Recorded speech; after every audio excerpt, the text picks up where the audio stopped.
समाजाचं अभिनंदन याच्यासाठी करेल की किमान उशिरा का होईना आरक्षणाची गरज ही किती असते आणि किती आहे हे आपल्याला समजलं। आधी माझ्या सहकाऱ्यांनी उल्लेख केला, सुरुवातीला मला आठवतं 2000 किंवा 2000च्या दरम्यान जेव्हा रथयात्रा निघाल्या मराठ्यांना आरक्षण मिळालं पाहिजे तर त्याची खिल्ली उडवणारे हा आपलाच समाज होता आणि आम्हाला काय आता महारामांगाच्या लाईनीत नेऊन बसवता का, हे सेवा संघवाल्यांना आकला नाही, हे कुठल्याही पद्धतीने समाजाला घेऊन चालणार अशी ही वेगळी विखारी टीका झेलू नाही।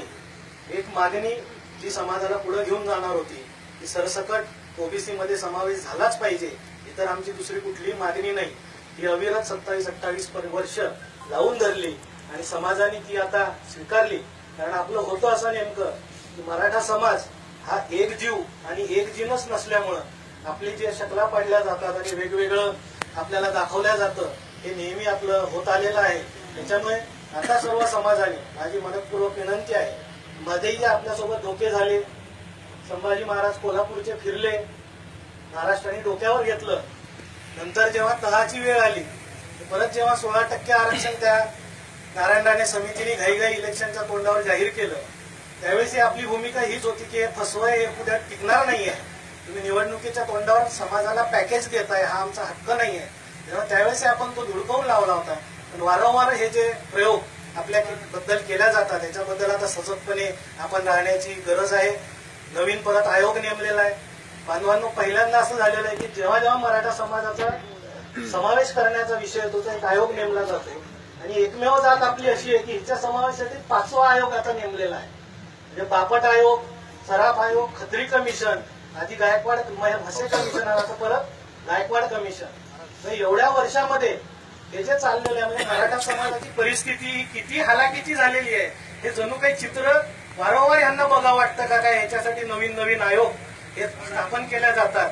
बापट आयोगामध्ये अतिशय स्पष्ट नमूद केलेलं आहे की मराठवाड्यातला मराठा समाज याची परिस्थिती ही अतिशय हालाकीची आहे आणि त्यात बीड आणि जालना हे 2 जिल्हे असे आहेत की तिथल्या ग्रामीण भागातल्या मराठा समाजाची परिस्थिती ही मागासवर्गीयांपेक्षाही हालाकीची आहे। त्याच्यामुळे मराठा समाजाला आरक्षण देणं हे अत्यंत गरजेचं आहे हे बापट आयोगाने सांगितलं होतं।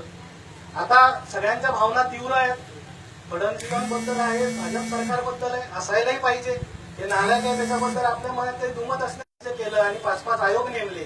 ह्या लोकांनी आपल्याला का आरक्षण दिलं नाही? आज जी ताकदीने पुढे येत आहेत आणि या सरकारवर टीका करतायत, ह्यांच्या काळामध्ये आयोग असताना, आयोगांचे सगळे समर्थन असताना आरक्षण मराठा समाजाला का मिळालं नाही हे आपण लक्षात घेतलं पाहिजे। त्याच्यामुळे हा आपला नाही, याच्याबद्दल आपल्याला याच्याकडून न्यायाची अपेक्षा नाही, कारण बकऱ्यांनी कसायाकडून जसं जिवंत पाण्याची अपेक्षा ठेवायची नसते तशी आपली जरी गत असली तरी आपल्या लोकांनी आपल्याला फसवलेलं ही कुठंतरी जाणीव आपण वारंवार आपल्या मनामध्ये असली पाहिजे।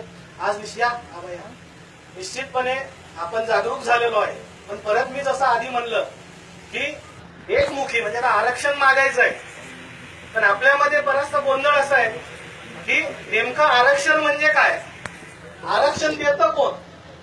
मुख्यमंत्री देतो, आयोग देतो का कोर्ट देतं? हाही सगळा संभ्रम आपल्या सगळ्यांच्या मनामध्ये आहे। त्याच्यामुळे काही गोष्टींची पार्श्वभूमी ही आपल्या सगळ्यांना माहीत असणं अतिशय गरजेचं आहे। 1902ला जे शाहू महाराजांनी आरक्षण दिलं त्यामध्ये मराठा समाजाचा स्पष्टपणे सहभाग आणि समावेश या आरक्षणामध्ये होता।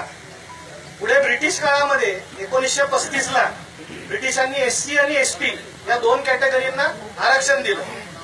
कालांतराने त्यांना हे लक्षात आलं की यांना जरी आरक्षण दिलं तरी जो एक मोठा घटक आहे जो शेतकरी जाती आहेत, संबंध म्हणजे आपल्या महाराष्ट्रात जसं आपण मराठा आहोत, कुणबी आहोत, तसे तिकडचे गुज्जर असतील, पटेल असतील, जाट असतील, खाली रेड्डी असतील, ही समस्त जी काही शेतकरी जमाती आहेत ह्या या आरक्षणापासून कुठेतरी वंचित राहिलेल्या आहे आणि यांना ब्रिटिश सरकारने परत इंटरमिजिएट कास्ट म्हणून एक कॅटेगरी तयार केली। त्याच्यामध्ये 228 जातींचा समावेश त्यावेळी शेतकरी जातींचा केला। त्याच्यामध्ये कुणबी 129 क्रमांकावर आहे आणि 147 क्रमांकावर मराठा आहे। या सगळ्या सुविधा आपल्याला 1967 पर्यंत जवळपास त्यावेळेस आपली आर्थिक परिस्थिती बरी होती, सदनता होती, जमिनी चांगल्या होत्या, मालाला भाव होता, म्हणून कदाचित त्याची आपल्याला गरज भासली नाही। पण 1967 सालापर्यंत आपल्याला व्यवस्थितपणे मराठ्यांना आरक्षण मिळत होतं. 1967 साली एक आयोग स्थापन झाला.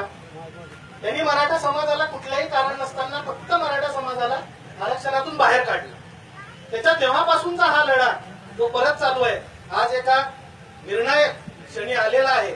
त्याच्यामुळे आजही आपल्यामध्ये परत बुद्धिभेद करण्यासाठी आर्थिक रिक्षावर मागू, आपण देणारे होतो, आपण मागायचं कशाला, हे जे काही आपले ज्या आपल्याला आवडणाऱ्या, आपल्या मनाला आवडणाऱ्या जे काही आपल्या अस्मितेच्या सगळ्या गोष्टी आहेत, ज्याच्यामध्ये आपल्याला इतिहासात रमवण्याचं काम वर्षानुवर्षे झालेलं आहे, ते परत उचलवण्याचं काम आपल्याला केलं जातं. त्याच्यामुळे इथून पुढे भूमिका एकच कायम ठेवा.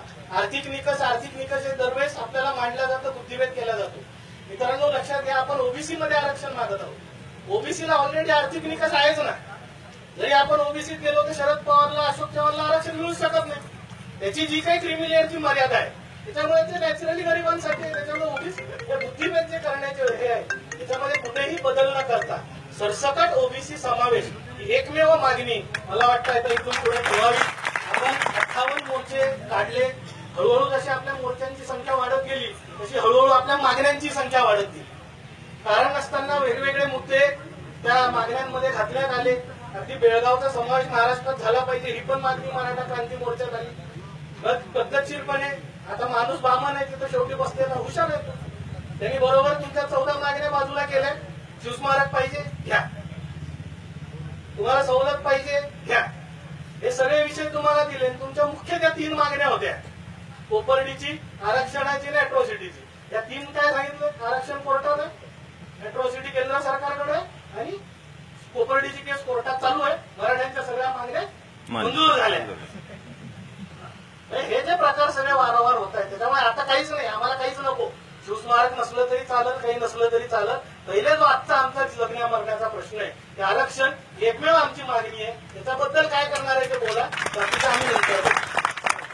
या पद्धतीने मला वाटतं पुढची सगळी दिशा सर्व मराठा संघटनांनी, सर्व मराठा समाजांनी एकत्रितपणे आता पुढे जाणं, ही रेटणं गरजेचं आहे. याच्यामध्ये कुठेही प्रकार होऊ देऊ नका. अतिशय दुर्दैवी घटना मित्रांनो घडतायत. लोक आत्महत्या करतायत. शेवटी ज्यांच्या कुठलाही बाप हे जे काही करतोय आपल्या पुढच्या पिढीसाठी करतो, आणि तीच पिढी जर अशा पद्धतीने हतबल होऊन जर जीव संपवणार असेल, द्यायचा कोणासाठी, आणि खरंच समाजाला त्यांचे जीव देऊन हे आरक्षण परवडणार आहे का, हा एक मित्रांनो विषय. तेव्हा तरुण मित्रांना मी अतिशय जबाबदारीने आणि हात जोडून विनंती करतो की काही गोष्टी लक्षात घ्या. वेळा जरी आपण आरक्षणाच्या दिशेने देणार असलो तरी आरक्षण हे काय अंतिम आपलं हे आहे का? मला सांगा, आरक्षण मिळालं तरी आपल्या समाजासमोरचे सगळे प्रश्न संपलेत का? त्याच्यासाठी जीव देऊ नका. आजची परिस्थिती वेगळी आहे. सरकारी नोकऱ्या पूर्णपणे संपवलेल्या आहेत. त्या सरकारने येणाऱ्या काही काळामध्ये सरकारी नोकऱ्या राहणार नाही.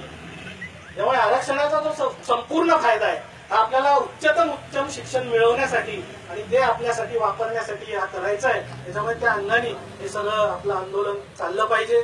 आंदोलनाला हिंसक वळण लागलेलं आहे, हे जाणीवपूर्वक लावण्यात आलेलं आहे. मी अतिशय जबाबदारीने पंढरपुरातही बोललो होतो की हे सगळं सरकार पुरस्कृत आहे. सरकारला हे आंदोलन हिंसक करून हे आंदोलन चिरडायचं आहे. हे नेहमी मित्रांनो लक्षात घ्या. आपल्या सगळ्यांचं रक्त गरम असतं, गरम असण्याबद्दल हरकत नसते, पण नेहमी जेव्हा आपण शिवाजीचं नाव घेतो तेव्हा शिवाजीचं एक धोरण होतं की जोपर्यंत मारता येते तोपर्यंत मारा, आणि जेव्हा आपली मारायची वेळ आली तेव्हा जेवढ्या जोरात पळता येईल तेवढं जोरात पळा.